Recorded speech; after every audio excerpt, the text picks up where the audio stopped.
Honor Band of America. The first National Concert Band Festival Student Honor Band of America is comprised of students selected by audition from the 8 performing bands that were in the festival. The members of the Honor Band of America have been rehearsing during this festival. These young people have been doing double duty, for sure, in addition to performing with their own bands. This really is the Honor Band of America, and before you also are the leaders of tomorrow. Congratulations to all of you.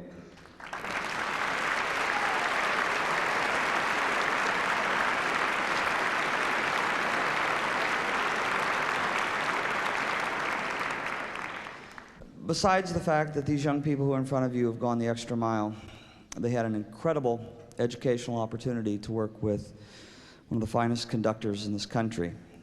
To all of the music educators out there, this is the man who taught us about the Symphonic Wind Ensemble. And during his years at Eastman, he put together this great organization and then went out to find composers and begged them to write literature for the band. As a result of that, our band movement is catapulted to new heights. Dr. Fennell has conducted all over the country major symphonies, and certainly has been a guest conductor in every state in the Union. Internationally, he's conducted symphonies. His recordings are commonplace in every band office around this country, and we listen to them, and that is the example that we all follow.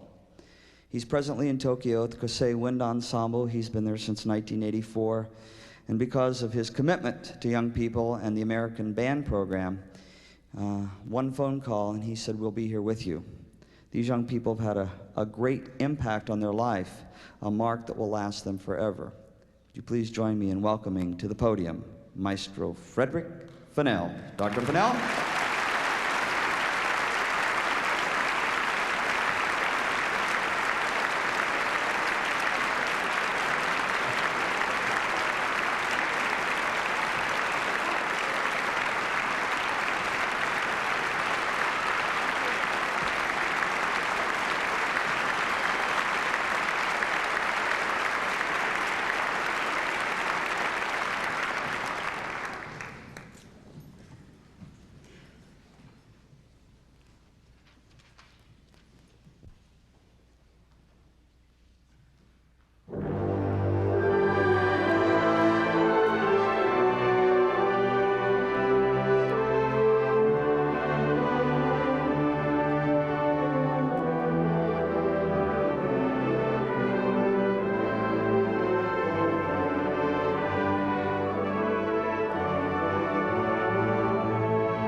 That was the middle part of a great Fantasia by Johann Sebastian Bach, transcribed for the wind band by Richard Goldman and Robert Lees.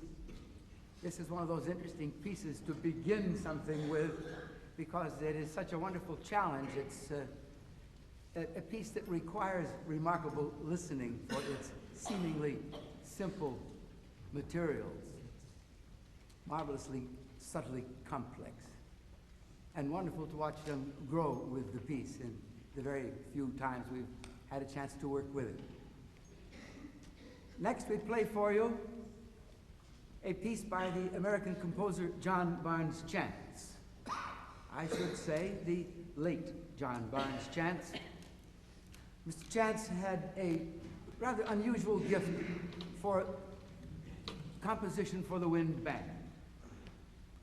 He contributed many excellent works to our literature, and he had such a great handle on this idea that the students of West Genesee High School, this is a suburb of Syracuse, New York, thought they should commission a piece of music from him. And they made contact with him, and for, I assure you, a very, very nominal fee, they went through the business of washing cars and babysitting and selling chocolates and grapefruit and everything else you can do to raise a little money, just to give a commission to John Barnes Chance. And he went to the high school, to the West Genesee Wind Ensemble, and conducted the first performance of this. Unfortunately, due to a home accident, he was electrocuted. It was the last piece of his that he wrote and completed, and the last piece of his that he ever heard, having conducted the premiere of it. It has the ironic title, Elegy. John Barnes Chance, Elegy.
next music has a kind of little story to it. I had been off on tour with the Tokyo Kosei Wind Orchestra in the area of Hiroshima, and some friends of mine wanted to introduce me to some people who had a video idea in their mind, and would I go there after the last concert on the tour. So I went to Hiroshima in the evening, and this is November, and by the time we had finished one of those endless and marvelous Japanese dinners, I went up to my room to kind of collapse after a 10-day tour, and I was so really out of it that I just didn't really take my clothes off. I didn't pull any blinds in the room. I just fell on the bed and went to sleep, to be aroused the next morning by the most brilliant and blazing, straight-out sunlight I had ever seen. This room was ablaze with it. And I was held a real prisoner in that room, thinking thoughts about another morning when nobody woke up in Hiroshima. And before I could do much of anything, I promised myself that somehow this had to be celebrated by a piece of music that had never been written before. So I came to the Midwest Clinic, that great gathering place for all of us. I came there following that early in December, and I went there purposely to look for a friend of mine, the composer Ron Nelson. And as I was coming off of one of those elevators, there, standing in front of the door ready to go up, was Ron Nelson. And I flagged him off to the side and told him my story. And I said, how about taking on the first commission I have ever been able to give to anybody? And when he heard my story, he agreed to do that. He laid aside a string quartet that was in progress, and I had the score for what he called, it's his title and his whole scene, he called it Morning Alleluias for the Winter Solstice, because this had happened to me there on the day of the winter solstice. I got the score on the 1st of March, and parts were copied, and Kosei Wind Orchestra played the first performance on the 14th of May in Hiroshima. It's a different kind of piece. It's wonderful, Ron Nelson.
the wind band world was extremely fortunate that a certain distinguished Australian pianist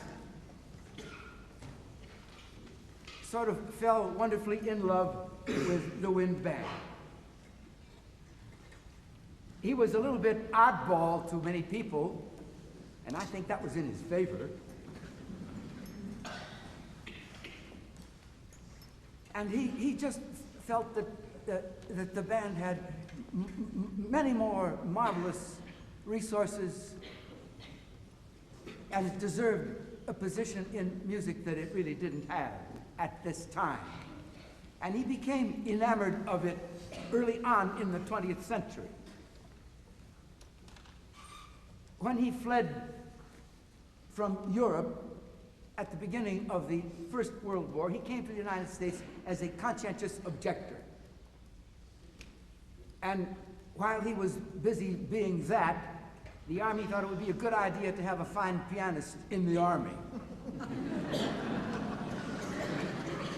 And so Mr. Granger wound up at Fort Hamilton, New York, where his business was to play the piano, raise money with war bonds and all of the rest of that.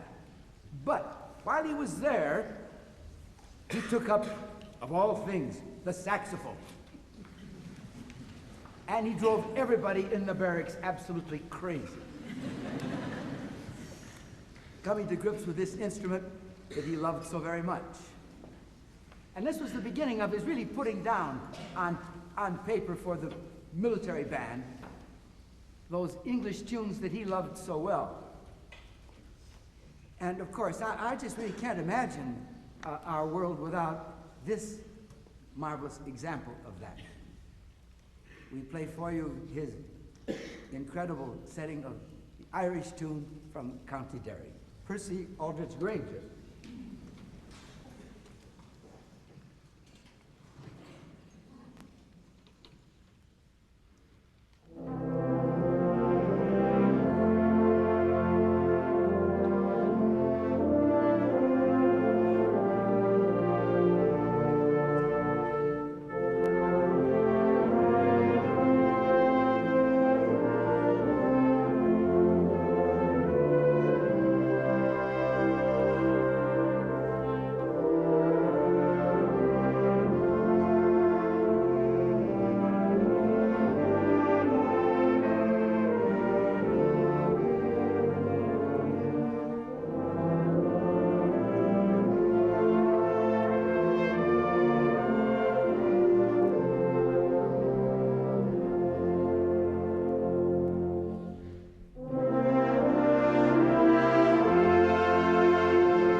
And now it's our great pleasure to welcome, to make music with his young friends, the very distinguished American musician and great trumpet virtuoso, Alan Vizut.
American music theater,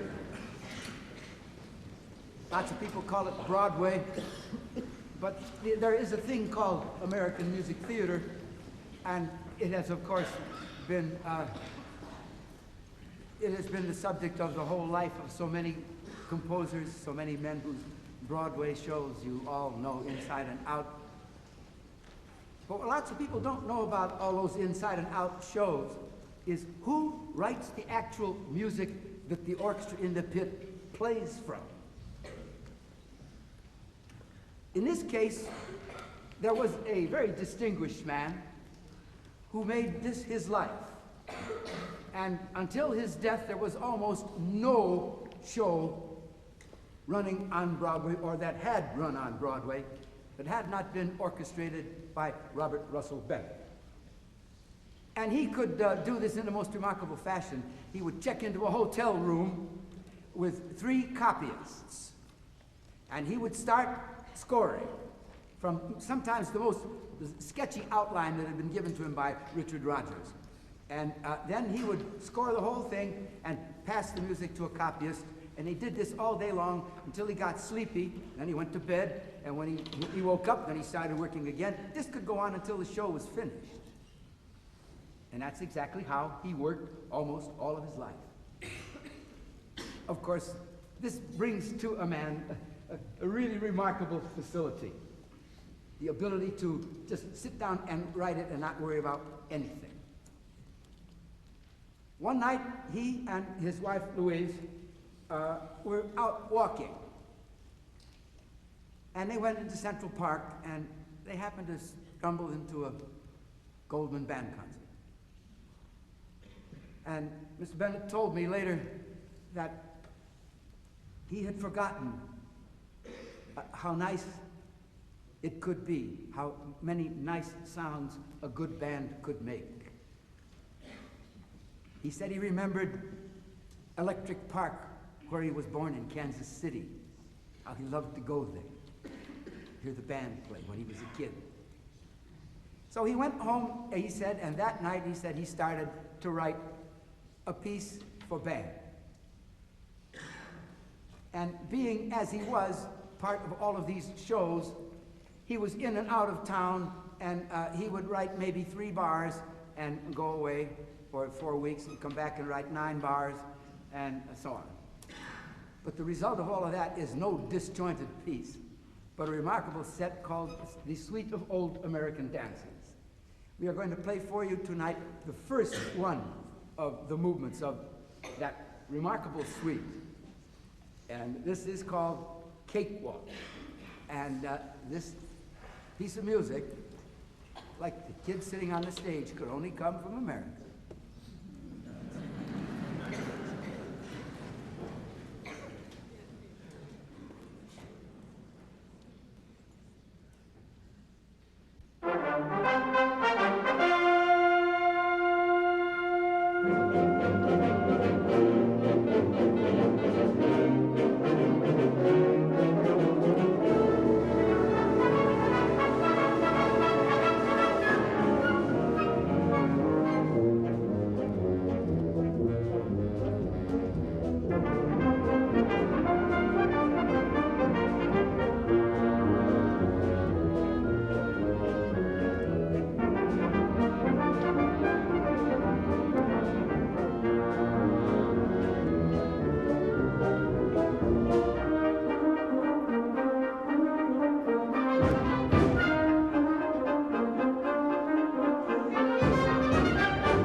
We're at that point where, after a few hours together, all I can do is wish these young people a safe journey home. We've had a wonderful time together, brief as it's been, and maybe we can have it again. We're going to close this part of this evening's concert with the Great American March, National Emblem by E. E. Bagley.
We would like to have the gentlemen who served as the evaluators come forward, and we have a special award for them. For those of you who are involved in the music education world and those of you who perform for these gentlemen, as you well know, this is the who's who of music education that is about to parade out here, all gathered in one place at one time.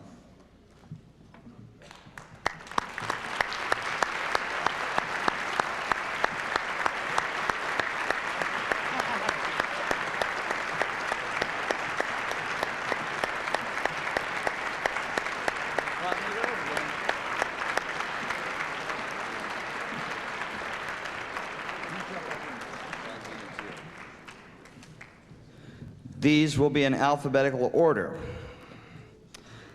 The first, is he in trouble again? The first is presented to the gentleman who served as our brass evaluator, who is the professor of music at Duquesne University and the world-renowned euphonium soloist, Dr. Brian Bowman. Dr. Bowman.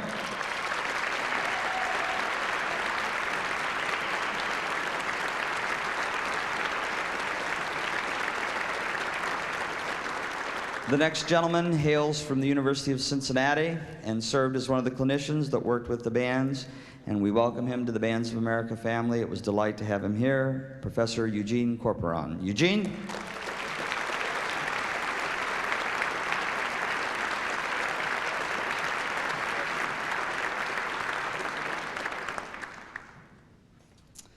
The next, this gentleman should be very happy because it was a blowout today, I think.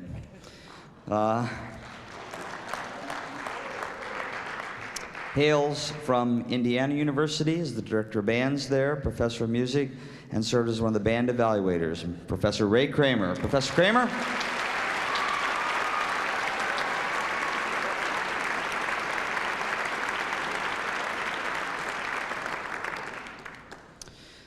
This next gentleman served as our percussion evaluator and did, as all these gentlemen did, terrific clinics. He hails from West Virginia University, percussion instructor there and head of that department, Professor Phil Faini. Professor Faini?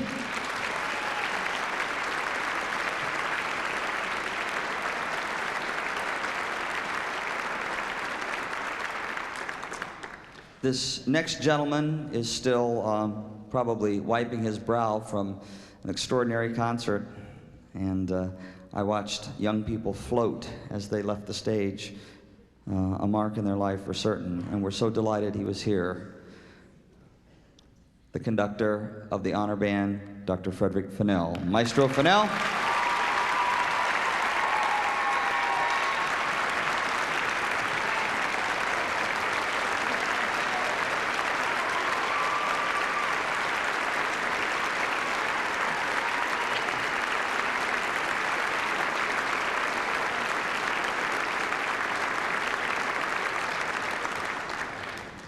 This next gentleman is the head of the Department of Music at George Mason University, and for 36 years served in the U.S. Air Force, was the conductor of the United States Air Force Band, the Symphony Orchestra, and the Singing Sergeants, and served as one of our band clinicians, Colonel Arnold Gabriel. Colonel Gabriel.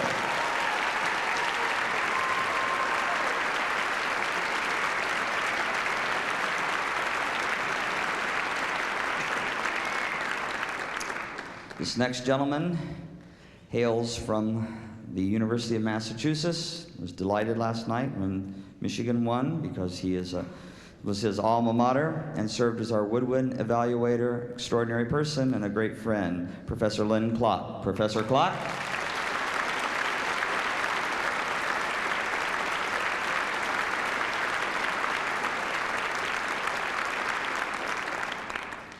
Another of the band evaluators from George Mason University is Professor of Conducting and Director of Bands there, great friend, Professor Anthony Maiello. Professor Maiello.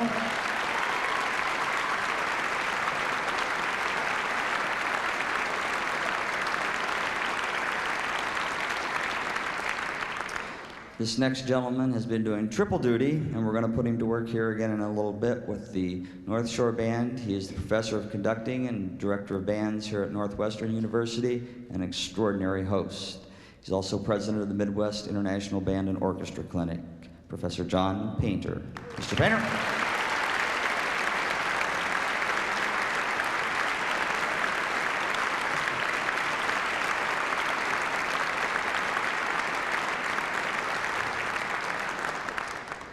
The junior member of the panel is Director Emeritus from the University of Michigan.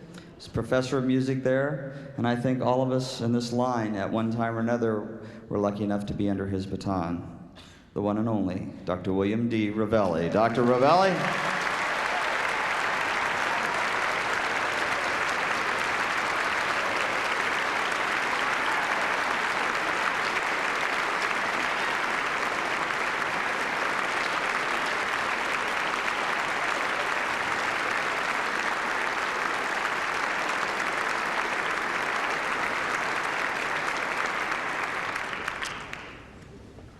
And last but not least, I think if this gentleman keeps the horn to his mouth, he has a real future in the world of music.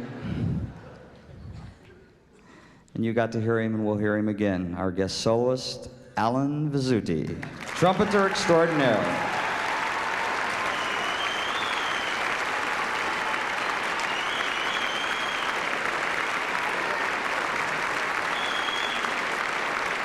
Our evaluators, thank you very, very much.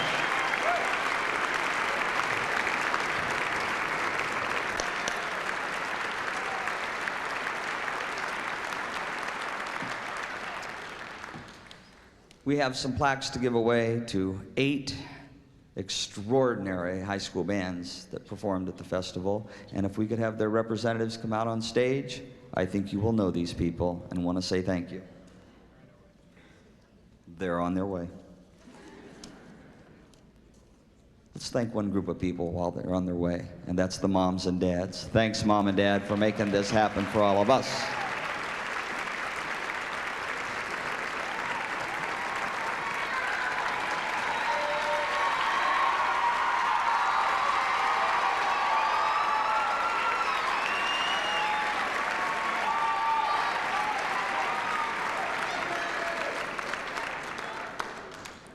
I will read the first plaque, and then the rest of the plaques obviously are the same. It says, Bands of America presented in recognition of musical excellence and outstanding performance at the first National Concert Band Festival. The first one goes to LaPorte High School Wind Symphony, Arturo Valdez, director.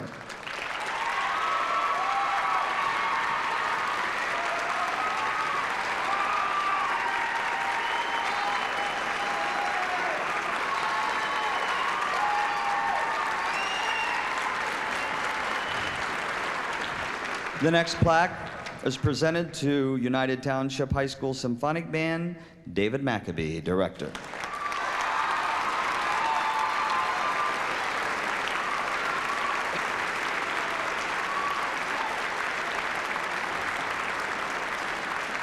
Next, to Carmel High School Wind Ensemble, Richard Salcedo, director.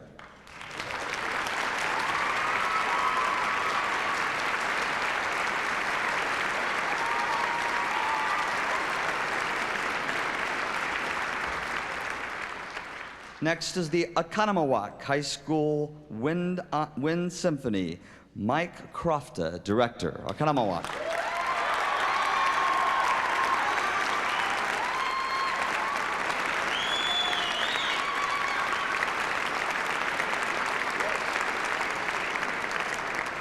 Next, W.T. Woodson High School Symphonic Band, John Casagrande, director.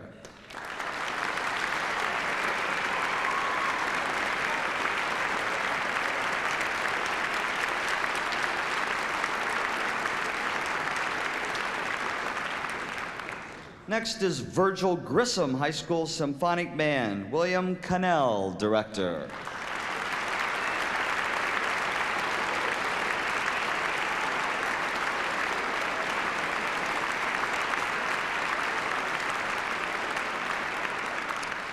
Next is the Leander High School Honors Band, Dennis Hopkins, director.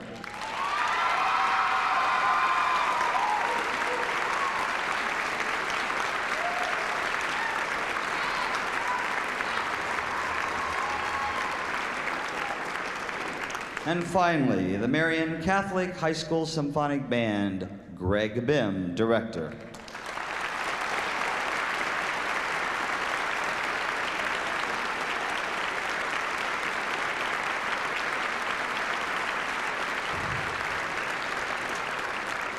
Ladies and gentlemen, and all of you young people out there, you didn't meet the standard, you set it. And that's what life's about. Congratulations to all these bands.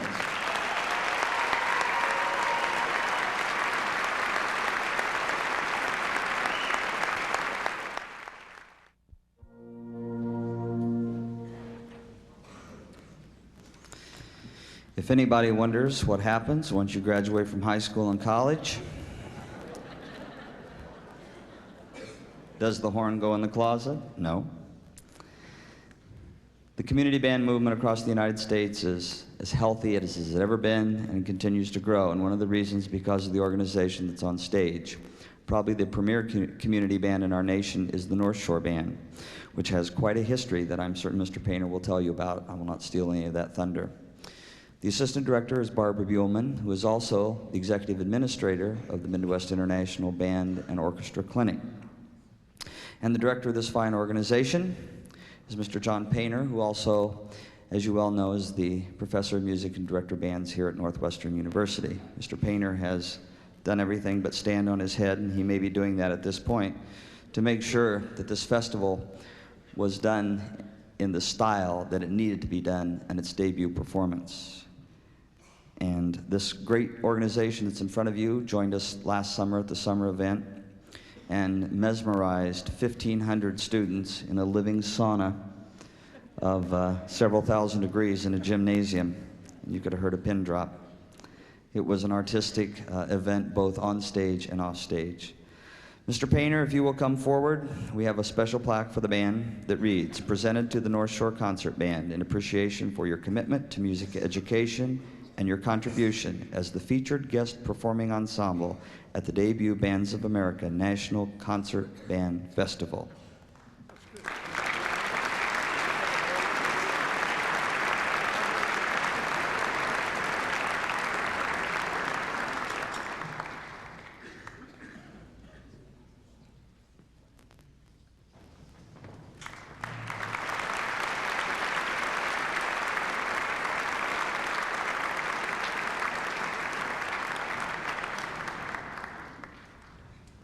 Have a program. Our first selection tonight will be The Hounds of Spring, an overture by Alfred Reed.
Some